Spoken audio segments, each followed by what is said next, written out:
Hello, it's me Saad Muhammad.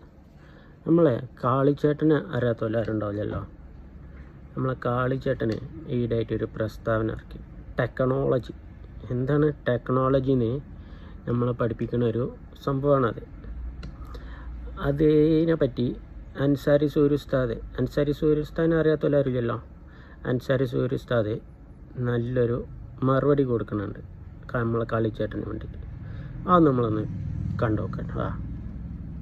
Technology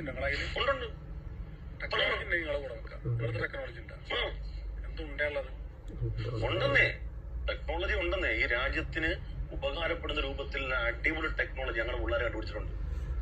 കണ്ടോ? മുതൽക്കൂട്ടാക്കുന്ന കണ്ടുപിടുത്തം നടത്തിയിരിക്കുകയാണ് പാലക്കാട് കരിമ്പ സ്വദേശിയായ മുഹമ്മദ് അൻസൽ. അയൽ രാജ്യങ്ങളിൽ നിന്നും ഡ്രോൺ ആക്രമണം നടത്തിയാൽ അവ കണ്ടെത്തി തകർക്കുന്ന സാങ്കേതിക വിദ്യയാണ് അൻസൽ വികസിപ്പിച്ചെടുത്തത്.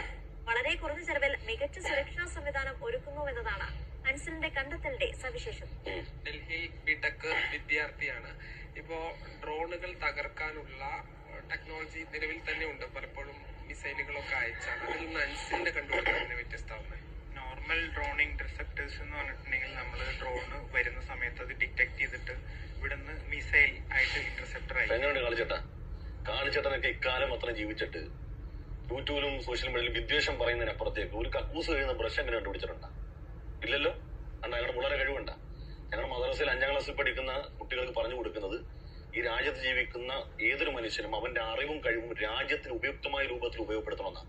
ഇപ്പൊ കണ്ടില്ലേ, മദ്രസയിൽ പഠിച്ചൊരു വിദ്യാർത്ഥി അവന്റെ അറിവും കഴിവും അവന്റെ പ്രതിഭയും രാജ്യത്തിന് വേണ്ടി ഉപയോഗപ്പെടുത്തുകയാണ്. ഇനി വേറെ സംഗതി ഞാൻ കാണിച്ചുതരാം. ഇവിടെ ചില ആളുകൾ അവരുടെ അറിവും കഴിവും പുണ്യപുരാതന സംസ്കാരം എന്ന് പറയുന്നവരുടെ അറിവും കഴിവും. ആദ്യം കാളിച്ചേട്ടന്റെ ചോദ്യം വരട്ടെ, എന്നിട്ട് നമുക്ക് ബാക്കി പറയാം. ചോദിക്കും എന്തുണ്ട് ഞങ്ങളുടെ എന്തുണ്ട് അതുകൊണ്ടൊന്നും ഞങ്ങൾക്ക് ഗുണമല്ല. നിങ്ങൾക്ക് ടെക്നോളജി ഗുണമുണ്ട്. നിസ്കാരത്തകം കൊണ്ട് ഗുണമുണ്ടോ ഇല്ലെന്ന് തെളിയിച്ചു തരട്ടെ. ഇതൊന്ന് കണ്ടോ. പിണറായി വിജയനെ സംബന്ധിച്ചിടത്തോളം അയാൾ നരകിച്ച് തന്നെ മരിക്കുള്ളൂ. കോടിയേരി ബാലകൃഷ്ണൻ നരകിച്ച് മരിച്ച പോലെ തന്നെ പിണറായി നരകിച്ച്. കാളിച്ചേട്ടന്ന് ചിന്തിക്കും.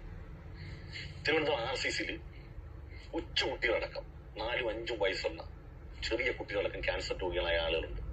അവർക്കൊക്കെ ഈ ക്യാൻസർ രോഗം വന്ന ഏതെങ്കിലും ശാപത്തിന്റെ പേരിലാണോ? അതിന് ശപിച്ചിട്ട് അതിന്റെ പാത്രീഭൂതരായവരാണോ? ചോദിക്കാൻ കോടിയേരി ബാലകൃഷ്ണൻ എന്നല്ല, ലക്ഷക്കണക്കിന് വരുന്ന മനുഷ്യർക്ക് ക്യാൻസർ രോഗം ബാധിച്ചിട്ടുണ്ട്. അവരെല്ലാം മരിച്ച് നരകിച്ച് ഏതെങ്കിലുമൊക്കെ ശാപത്തിന്റെ പേരിൽ നരകിച്ച് മരിച്ചവരാണ്. എന്ത് വിവരക്കേടാണ് ഈ പറയുന്നത്? ഈ സ്ത്രീ പറയണ മാതിരി ശാപം പലിക്കുന്നൊന്നും ഞാനും പറയണില്ല. പക്ഷെ അൻസാരി സാർ പറഞ്ഞേക്കണം കേട്ടില്ലേ?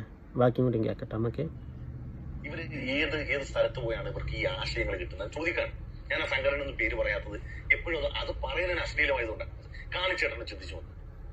പുണ്യപുരാതന സംസ്കാരമാണ്, മഹിതമായ സംസ്കാരമാണ്. ഞങ്ങൾ ഹർഷഭാരത സംസ്കാരത്തിന്റെ ആളാണെന്ന് പറയുന്നവരുടെ വായുവരാണ്. മനുഷ്യൻ മരിച്ചു പോയാൽ മനുഷ്യനെ പോലും വെറുതെ വിടുക.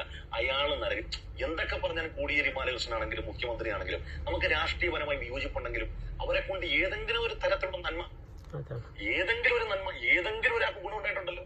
അങ്ങനെയുള്ള മനുഷ്യർ നശിച്ചു പോകട്ടെ എന്നൊക്കെ ഇവരാകുന്നത് ഏത് സംസ്കാരമാണ്?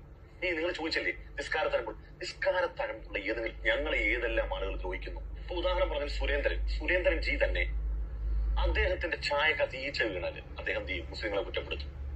അദ്ദേഹം ശൗചാലയത്തിലേക്ക് കയറിയിട്ട് അവിടെ വെള്ളമില്ലെങ്കിൽ ആ വെള്ളം മുസ്ലിമീങ്ങൾ ടാങ്ക് തുറന്നു വിട്ടാണെന്ന് പറയും. ഇങ്ങനെല്ലാം ഞങ്ങൾ പറഞ്ഞിട്ടും സുരേന്ദ്രൻ നശിച്ചു പണ്ടാറമടങ്ങട്ടെ എന്ന് ഏതെങ്കിലും ഘട്ടത്തിൽ ഞങ്ങൾ പറഞ്ഞിട്ടുണ്ടോ?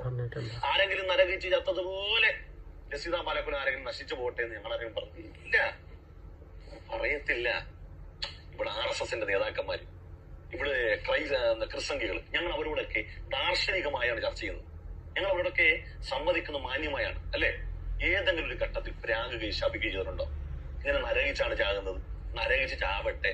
ഇപ്പൊ സുരേഷ് ഗോപി പറഞ്ഞ പോലെ വിശ്വാസികളല്ലാത്തവരെല്ലാം നശിക്കട്ടെ. ഇങ്ങനെ ഇതാണ് നിസ്കാരത്തലമുള്ളവന്റെ ഗുണം.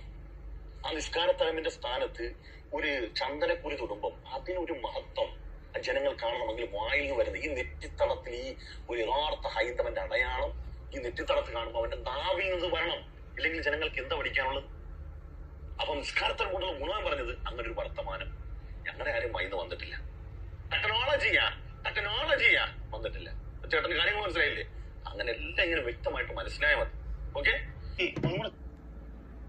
ചോദിക്കുകയാണ്, വിഷമം തോന്നരുത്. ഉണ്ടോ? അതുണ്ടോ? ഏത് നിങ്ങൾക്ക് ടെക്നോളജി ഉണ്ടെങ്കിൽ ഞങ്ങൾ നിങ്ങളെ കൂടെ നിൽക്കും. അതില്ലല്ലോ. ടെക്നോളജി ഇസ്രായേലിന്റെ കൂടെയാണ്. അപ്പൊ ഞങ്ങൾക്ക് ഇസ്രായേലിന്റെ കൂടെ വെക്കാനേ പറ്റുള്ളൂ. കാരണം